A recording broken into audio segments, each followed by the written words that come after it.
सवाल किया उलुल अम्र के हवाले उलुल से। अम्र कौन है? खुदावंद मुताल ने हमें अपनी अताअत का जहाँ हुक्म दिया जी जी। और फिर अपने रसूल की अताअत का हुक्म दिया, और उसी रदीफ़ के अंदर खुदावंद मुताल ने हमें साहिबान अम्र की अताअत का हुक्म दिया जो हमारे दरमियान है।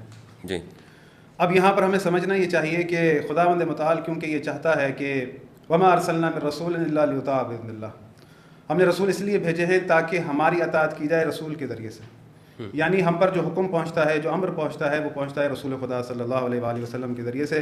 और खुदावंद मुताल ने फरमाया है कि या अय्युहल्लज़ीना आमनू ला तख़ूनुल्लाह वर रसूला व तख़ूनू अमानातिकुम व अंतुम तालमून, ऐ लोगो जो ईमान लाए हो, अल्लाह और उसके रसूल की अमानतों में ख़यानत न करो और ना ही अपनी अमानतों में ख़यानत करो। और तुम जानते तो हो अल्लाह ने कभी हमें कोई अमानत दी नहीं, बल्कि जो कुछ रसूल खुदा सल्लल्लाहु अलैहि वसल्लम ने हमें दिया है वही अल्लाह की अमानत है।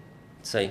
और रसूल खुदा सल्लल्लाहु अलैहि वसल्लम ने जो सबसे बड़ी हमारे पास अमानत है, रसूल खुदा का जो फरमान है तरक्तु फ़ीकुम फ़ीकुमुस सकलैन किताबुल्लाहि व अहलु बैति इतरती। अब यहाँ